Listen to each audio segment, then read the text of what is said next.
जब हम अपने तौर पर 272 प्लस की बात करते थे तो कुछ अचंभित होते थे, कुछ उपहास करते थे और कुछ हमसे पूछते थे कि स्टेट के स्टेट आपके खाली पड़े हैं, आप 272 कैसे लाएंगे। मुझसे अगर किसी ने पूछा तो मैंने हंसकर केवल एक कहा, 16 मई को देखना।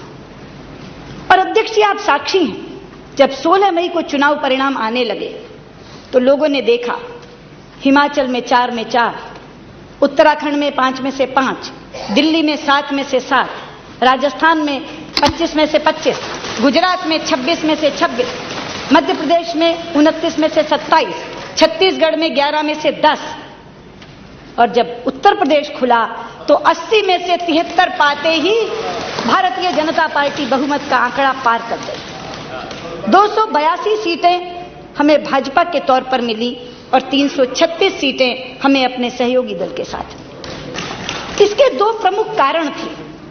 पहला कारण था कि लोगों में सरकार के प्रति गुस्सा था और दूसरा कारण था कि श्री नरेंद्र मोदी के नेतृत्व में भारतीय जनता पार्टी को लोगों ने विकल्प के रूप में स्वीकार कर लिया। हमने उन कारणों की पहचान की जिसके कारण इस देश में जन आक्रोश उमड़ा था। ऐसे 10 कारण हमें दिखाई दिए अध्यक्ष जी।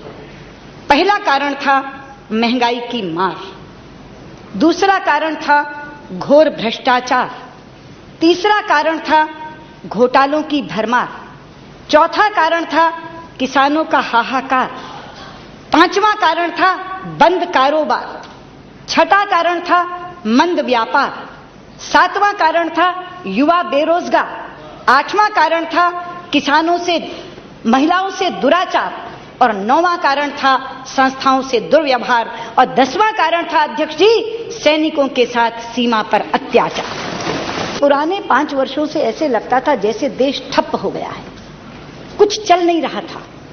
लेकिन हमारे सामने ये चुनौती है इस ठप देश को खड़ा करने की, खड़ा करके चलाने की और चलाने के बाद दौड़ाने की। और मुझे खुशी है कि जो 3 मंत्र हमारे प्रधानमंत्री ने रखे, स्किल, स्केल और स्पीड, जिसका जिक्र इसमें भी आया है, उसके माध्यम से हम इस देश को खड़ा भी करेंगे, चलाएंगे भी और बहुत जल्दी दौड़ाएंगे भी। इसका एक अभिप्राय इस अभिभाषण में दिया गया।